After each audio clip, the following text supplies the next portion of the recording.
नमस्कार, मेरा नाम है अभयराज और निष्पक्ष दिव्य संदेश के YouTube मंच पर आपका स्वागत है। उत्तर प्रदेश में लोकसभा चुनाव में पस्त हुई भारतीय जनता पार्टी अब 10 सीटों पर होने वाले उपचुनाव से वापसी की कोशिशों में जुट गई है।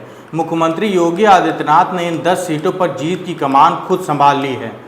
संगठन स्तर पर समीकरण सेट करने के साथ साथ योगी शासन स्तर पर भी बिसात बिछा रहे हैं।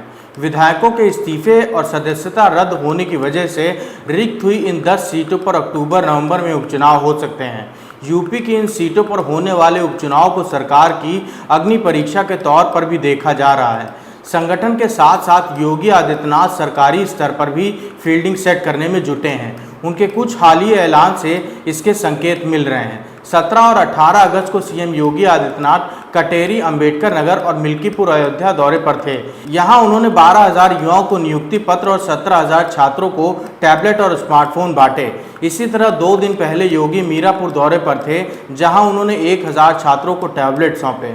योगी आदित्यनाथ 27 अगस्त को अलीगढ़ जाएंगे और कहा जा रहा है कि यहाँ भी मुख्यमंत्री रोजगार मेला के तहत नियुक्ति पत्र और टैबलेट बांट सकते हैं। इसी तरह बाकी सीटों पर भी भविष्य में योगी की तरह टैबलेट और स्मार्टफोन बांटने की बात कही जा रही है। हाल ही में योगी आदित्यनाथ ने सहारनपुर और गाजियाबाद के दौरा किया था। इन दोनों ही जगहों पर अतिक्रमण और नगर निगम के कामों को लेकर उन्होंने नाराजगी जताई थी। शासन स्तर पर दोनों ही जगहों पर एक्शन लेने के आदेश दिए थे। यूपी के सभी नगर निगमों में बीजेपी का कब्जा है। हालिया लोकसभा चुनाव में सपा ने शहरों में गंदगी और अतिक्रमण को बड़ा मुद्दा बताया था। उपचुनाव से पहले योगी आदित्यनाथ शासन स्तर पर कोई रिस्क नहीं लेना चाहते हैं।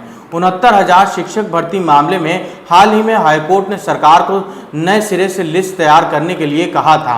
यह मामला ओबीसी आरक्षण से जुड़ा है और इसे सरकार के लिए एक झटके के तौर पर देखा जा रहा है। हालांकि इसके बावजूद सरकार ने इस फैसले के खिलाफ सुप्रीम कोर्ट का रुख नहीं किया है। कहा जा रहा है कि सुप्रीम कोर्ट जाकर इस मामले को जातिगत आधार पर बैकफुट पर नहीं आना चाहती है। शुक्रवार को सरकार के बनने के 2 साल बाद योगी सरकार ने राज्य अनुसूचित जाति और जनजाति आयोग का गठन किया है। जिन 10 सीटों पर उपचुनाव होने हैं उनमें से अयोध्या की मिल्कीपुर और अलीगढ़ की खैर सीट रिजर्व है। मिल्कीपुर सीट तो सपा के अयोध्या से चर्चित सांसद अवधेश प्रसाद की है।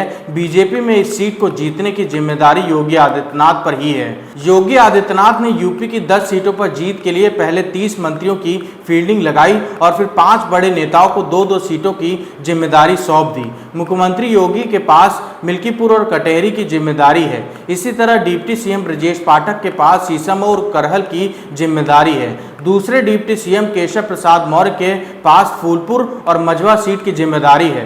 कुंदरकी और खैर की जिम्मेदारी प्रदेश अध्यक्ष लक्ष्मीकांत चौधरी पर तो मीरापुर और गाजियाबाद की जिम्मेदारी संगठन महामंत्री धर्मपाल सिंह पर है। जिन 10 सीटों पर उपचुनाव होने हैं उनमें से मुरादाबाद की कुंदरकी, अलीगढ़ की खैर, कानपुर की शीशामऊ, अंबेडकर नगर की कटेहरी, अयोध्या की मिल्कीपुर और कानपुर की शीशामऊ में इंडिया गठबंधन मजबूत है। इन सभी सीटों पर इंडिया गठबंधन को विधानसभा चुनाव में बढ़त मिली थी। 2022 के विधानसभा चुनाव में 10 में से 5 सीटों पर सपा और 5 सीटों पर एनडीए गठबंधन को जीत मिली थी। जिन सीटों पर सपा को जीत मिली थी उनमें करहल, कटेहरी, मिल्कीपुर, शीशामऊ और कुंदरकी सीट शामिल है। खैर, गाजियाबाद और फूलपुर में बीजेपी को तो मीरापुर में आरएलडी को जीत मिली थी। मझवा की सीट निषाद पार्टी ने जीती थी।